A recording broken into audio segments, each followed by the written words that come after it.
kelas menengah sampai kelas atas di sekitar saya. Dia itu pokoknya dia langsung. Jadi dari 4 metode yang dijelaskan.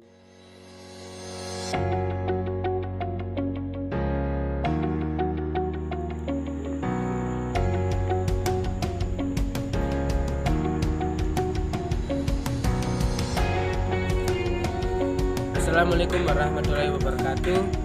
Perkenalkan, nama saya Krisna Debalilin dari Fakultas Ekonomi dan Bisnis jurusan Kewirausahaan 1 Universitas Indonesia. Pada video berikut ini saya akan menjelaskan bagian-bagian dari ekonomi, khususnya ada 4 metode yang sering digunakan di aktivitas kita ada di sini. Jadi ada 4 metode, ada 4 metode yang dilakukannya. Itu yang pertama, market, customer care, vendors management, extended supply chain. Saya akan menjelaskan sedikit mengenai 4 metode tersebut. Yang pertama, e-market. E-market ini atau bisa disebut dengan internet market definisikan sebagai suatu tempat atau arena di dunia maya di mana calon pembeli dan penjual saling bertemu untuk melakukan transaksi secara elektronik melalui media internet. Ya, sistemnya B2C. Jadi langsung ke nomor 2, yaitu yang kedua yaitu customer care. Customer care ini adalah suatu usaha dari perusahaan untuk menjalin hubungan interaktif dengan pelanggan atau konsumen yang telah dimilikinya. Ya, dalamnya itu ada forum diskusi, ada forum memberikan komentar dan lain sebagainya. Yang ketiga, vendors management. Hakikat dari sebuah bisnis ini adalah melakukan transformasi bahan mentah menjadi sebuah produk atau jasa yang ditawarkan kepada konsumen. Dengan kata lain, mayoritas perusahaan pastilah memiliki pemasok bahan mentah tersebut.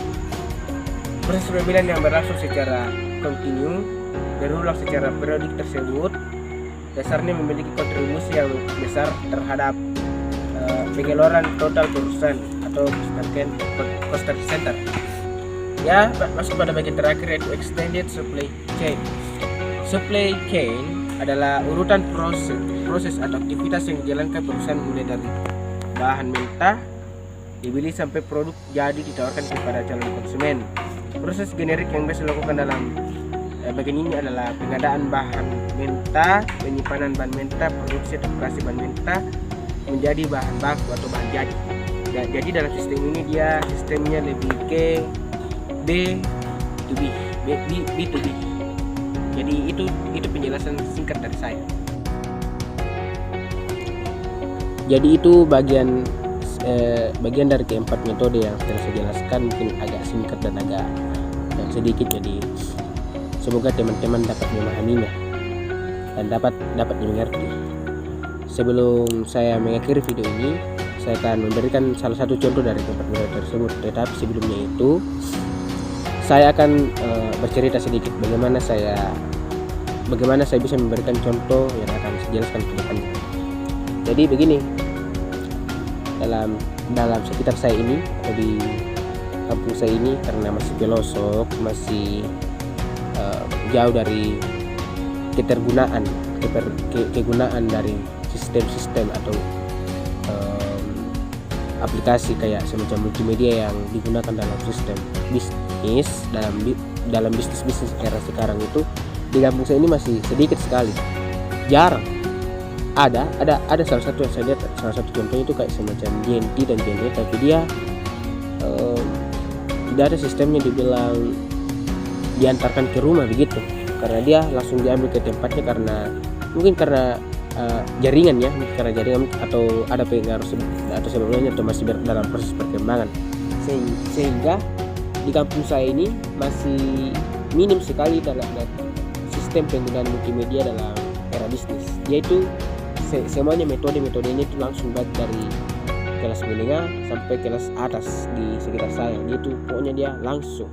Jadi dari 4 metode yang dijelaskan itu hampir tidak ada yang didapat di sekitar saya. Tetapi sempat saya gunakan salah satu aplikasi yang saya kira keempat-empatnya ada dalam aplikasi ini. Tapi itu saya tidak gunakan di sini, saya gunakan di luar daerah ini.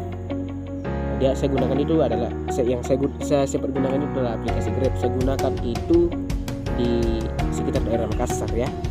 Jadi aplikasi Grab ini bukan hanya mencakup tentang bagaimana kita bertransportasi dari suatu tempat ke tempat lain, tetapi ada juga di dalamnya semacam kuliner, ada sistem antar barang atau jasa, atau ada paket dan lain sebagainya.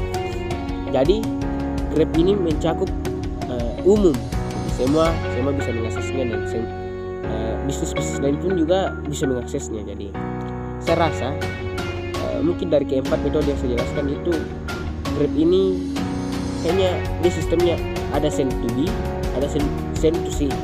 Jadi dia kalau selain dari transportasi, dia juga ada kuliner. Salah satu contohnya itu kalau misalnya kita pesan suatu makanan kayak semacam KFC dan lain sebagainya, itu kalau mau lebih mudah lagi tanpa harus keluar rumah, dia pakai sistemnya Grab. Jadi dia dapat itu barang terus diantar ke kita. Jadi dia bisa send to B, dia bisa send to C. Jadi kalau mau mengambil salah satu contoh, tidak usah terlalu jauh, ambil saja di contoh Grab. Contoh lainnya, kalau kita mau memerlukan untuk jasa, kalau kita mau mengirim barang dan lain sebagainya, saya rasa saya juga pernah pakai Grab. Dia itu terpercaya, teraktual. Jadi kalau mau mengirim barang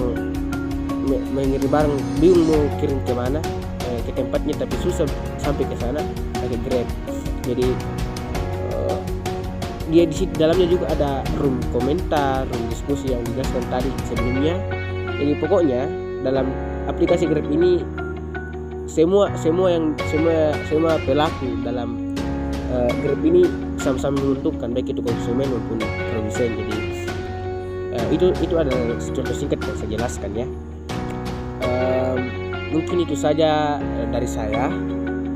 Jika ada kekurangan atau kelemahan atau ada hal atau penyampaian yang tidak sesuai dengan keinginan teman-teman, saudara-saudara dan yang nonton video ini, mohon dimaafkan.